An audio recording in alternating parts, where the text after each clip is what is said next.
Hola, junto a mis compañeros Catalina Peña, Diego Mora, Débora Olivares y yo, Tomás Massot, hablaremos sobre Ludwig Feuerbach y Friedrich Nietzsche. Se abordará primero a Feuerbach y su crítica al cristianismo como la base de su pensamiento, para luego pasar a Nietzsche y la explicación de los conceptos más importantes en su teoría, como son el poder de la voluntad, el superhombre, además de explicar cómo invierte la moral cristiana, y finalmente explicar cuáles son sus aportes a las raíces de la psicología. Ludwig Andreas Feuerbach fue un reconocido filósofo alemán, antropólogo, biólogo y crítico de la religión. Es considerado pionero dentro de la corriente intelectual del humanismo ateo contemporáneo.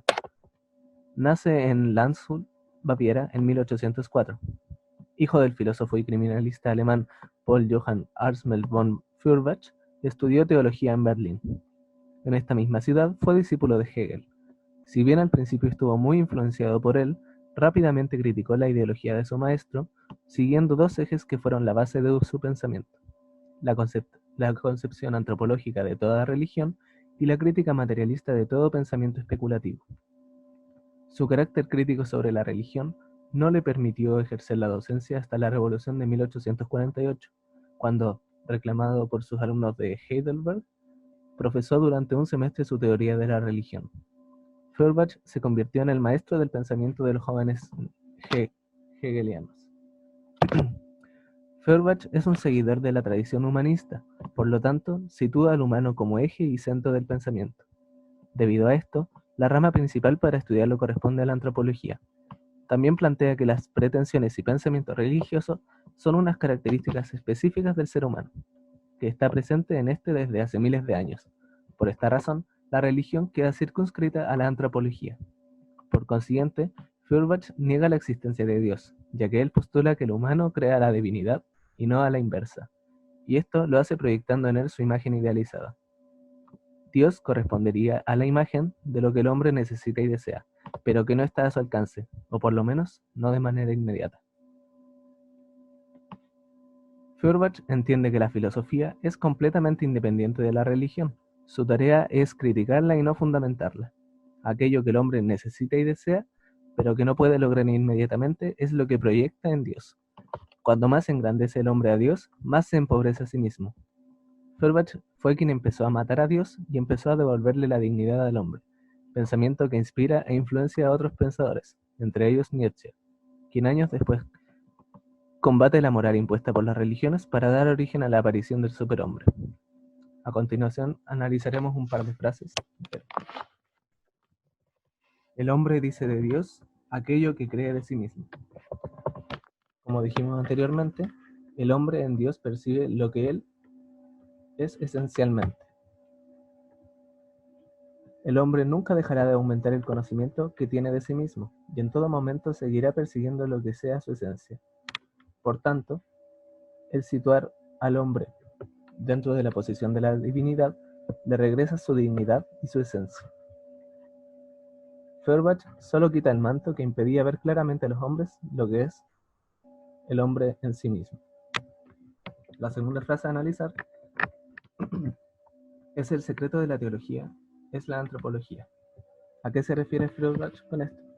Cuando adscribe la religión y la teología como algo meramente humano, ¿sí?, convierte la teología como algo que debe ser estudiado desde la antropología y no al revés. Es el ser humano el que explica a Dios. Uno de sus aportes más importantes y menos conocidos a la psicología, si bien tiene varios, ya que se anticipó mucho a Freud, es el tema de las proyecciones, que comparte con este último. Cuando Feuerbach dice que el ser humano proyecta en Dios todas sus virtudes y su esencia misma, Freud, paralelamente, estaría diciendo que el ser humano, como un ser social, tiende a proyectar ciertas virtudes, carencias, etcétera, características en otras personas. Friedrich Nietzsche nació el 15 de octubre de 1844 en Rocken, Prusia. Su padre fue un ministro luterano que murió cuando él tenía solo 5 años. Posteriormente, vivió con su madre, su abuela, 2 tías y su hermana. Estudió filología clásica en las universidades de Bonn y Leipzig y fue nombrado profesor de filología griega en la Universidad de Basilea a los 24 años. Bueno, tenía una salud muy delicada, puesto que estuvo afectado toda su vida por problemas a la vista y constantes jaquecas. Esto lo obligó a retirarse en 1889 de su profesión. Murió en Weimar el 25 de agosto de 1900, luego de sufrir una crisis nerviosa de la que nunca se recuperó. También hay muchos que afirman que en realidad murió de sífilis. Bueno, Nietzsche fue uno de los filósofos más destacados del siglo XIX. Ha sido denominado como el filósofo de la sospecha, por esta nueva forma de practicar la disciplina. La filosofía de la sospecha consiste en demostrar los falsos valores ilustrados de la racionalidad y la verdad. Y bueno, en particular, Nietzsche habló de la voluntad de poder, que este concepto lo veremos más adelante. Según Nietzsche, la cultura occidental, al haber establecido la racionalidad en todos los aspectos de la vida, se ha degenerado. Por ejemplo, en Grecia, desde los comienzos de esta cultura occidental se han visto síntomas de decadencia. ¿Y por qué se produce esta decadencia? Esto es porque se opone a los valores de la existencia instintiva y biológica del ser humano. Bueno, para entender la filosofía de Nietzsche debemos tener súper presente su punto de vista crítico al mundo de las ideas de Platón, ya que su filosofía rechaza todo este tipo de trampas metafísicas que son el mundo racional, el mundo moral y el mundo religioso. El principio fundamental de su teoría es el concepto de vida.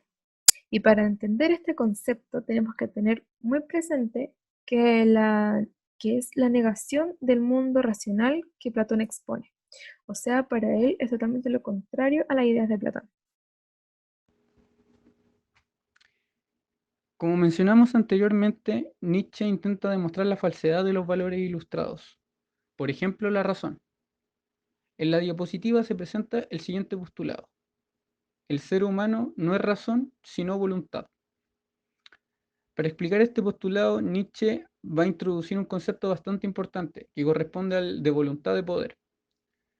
La voluntad de poder es la potencialidad disparada hacia un horizonte donde nosotros podremos conquistar nuestros anhelos y alcancemos una finalidad.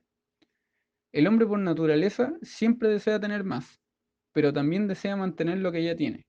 Y por esta misma razón Nietzsche dice que la voluntad de poder, antes de desear algo más, tiene que desearse a sí misma. De lo contrario, ésta no puede cumplir su cometido. Un ejemplo de voluntad de poder es que nosotros como estudiantes anhelamos terminar algún día con nuestra carrera para volvernos profesionales. Y lo más seguro es que en este punto de la carrera no estemos en las condiciones de cumplir con ese deseo. Por lo tanto, la voluntad de poder es necesaria para potenciarnos hacia ese horizonte. En cambio, si no utilizamos la voluntad de poder, este deseo va a desaparecer tanto como objetivo y también como motivación.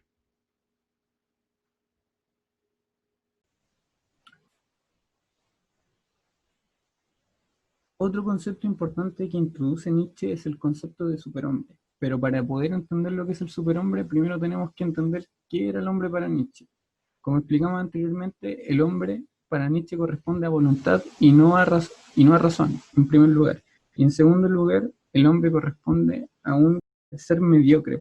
Y esto es porque está subyugado a estructuras que no le permiten y que inhiben su actuar natural.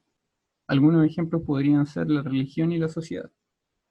Por lo tanto, el hombre es un ser que aún no llega a su punto evolutivo máximo, y el punto evolutivo máximo corresponde al superhombre. Para llegar al superhombre, según Nietzsche, hay que seguir algunos pasos, como por ejemplo matar a Dios, que es no solamente decir que Dios no existe, sino que extirparlo completamente del hombre. Más concretamente, el concepto de superhombre corresponde a la superación de la mediocridad humana, o sea que es la evolución del hombre. En otras palabras, se llega al superhombre deshaciéndonos de todas las estructuras sociales existentes para poder realizar lo que es propio del humano por naturaleza, Realizando estas acciones, el hombre puede hacer un sistema valorativo que identifica como bueno todo lo que nace de su voluntad de poder, que es el concepto que explicamos anteriormente. Y de esta manera el hombre se puede volver un ser independiente y autosuficiente.